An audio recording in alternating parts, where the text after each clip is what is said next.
Hi, I'm Bo Howell, CEO and co-founder of Jute, and we're back with our next Fireside chat, where we talk with industry professionals on hot topics and questions that we're seeing from clients and around the industry.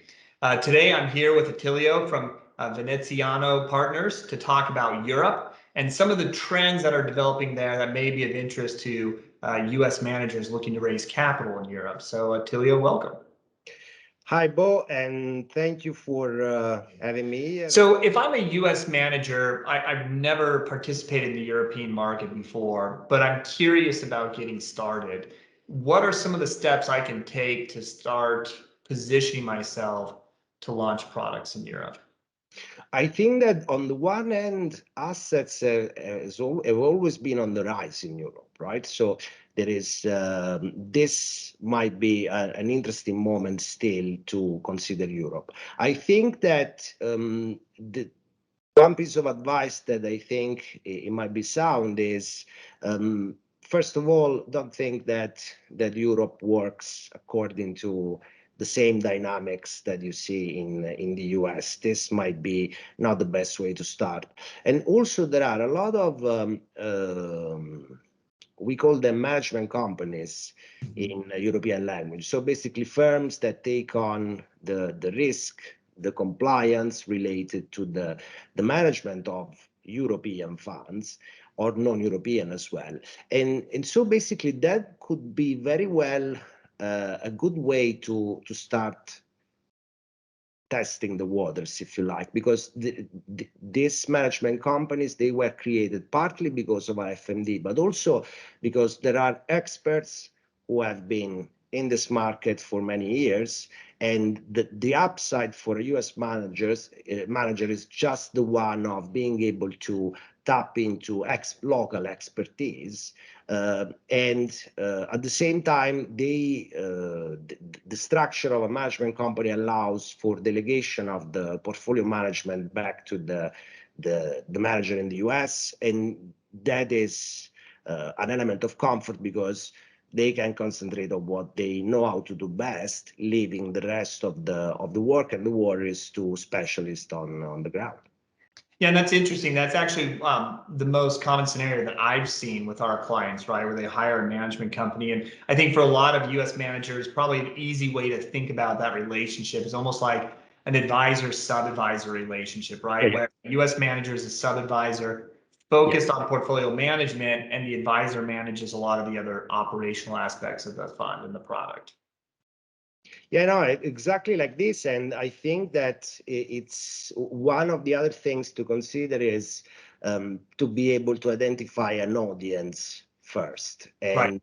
because we call it a sort of a reverse engineering process. Once you have identified your audience, then you can consider what type of fund you want to build in Europe, whether you want to use your own US offshore structures, whether it makes sense to domicile a fund in a jurisdiction in Europe other than a different one. So basically, most important piece that I would recommend is to know your audience first to the extent possible. And these days, digitalization has made this very easy, yet regulators in Europe look at what happens online. So it's not really for long a free environment, if you like. Sure.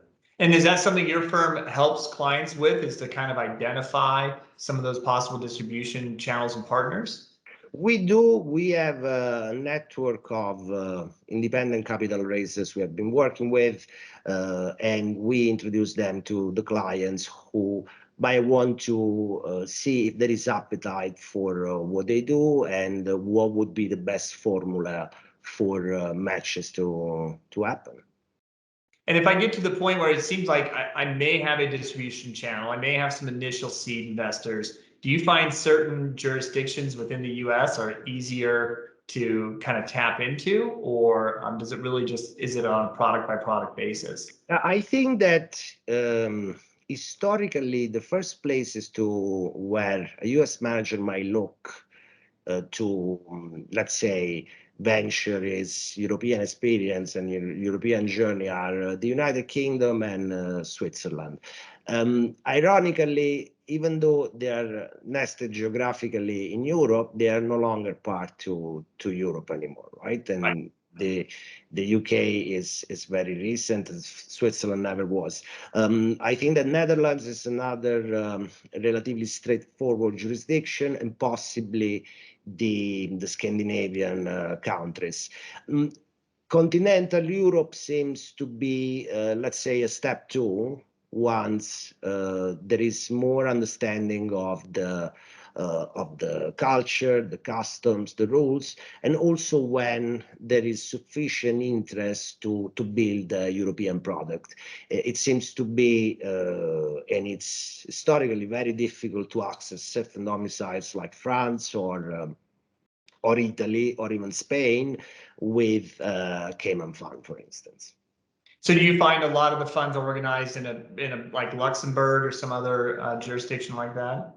Yeah, I think that the US managers historically have always seen Ireland as their gateway to Europe, right? And so this remains the case. However, Luxembourg seems to be the preference for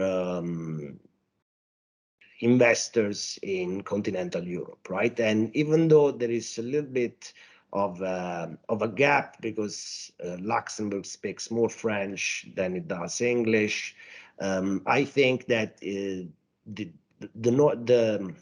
easiest would be try via Ireland, and then basically as a brand gets known better with the investor audience, maybe consider Luxembourg for specific type of situation where investors might prefer, and those are especially the ones in continental Europe, a Luxembourg fund. Sure, interesting. Well, one of the things that is always in the news these days is COVID-19. How has COVID kind of impacted U.S. managers who have operations in Europe? Are they still able to kind of maintain those operations and grow assets, or has it kind of caused some dislocations? I think that COVID-19 has, of course, impacted the ability to be physically present, for instance, for board meetings, right? And you have to have certain meetings in the domicile of the fund, or certain strategic decision taken there, because you want for these funds to be still subject to the tax regime of that domicile. This being said, what I've seen personally is that digitalization has worked as well. So where investors were still making investment, or capital allocators allocating money, that has worked rather nicely in digital fashion as well.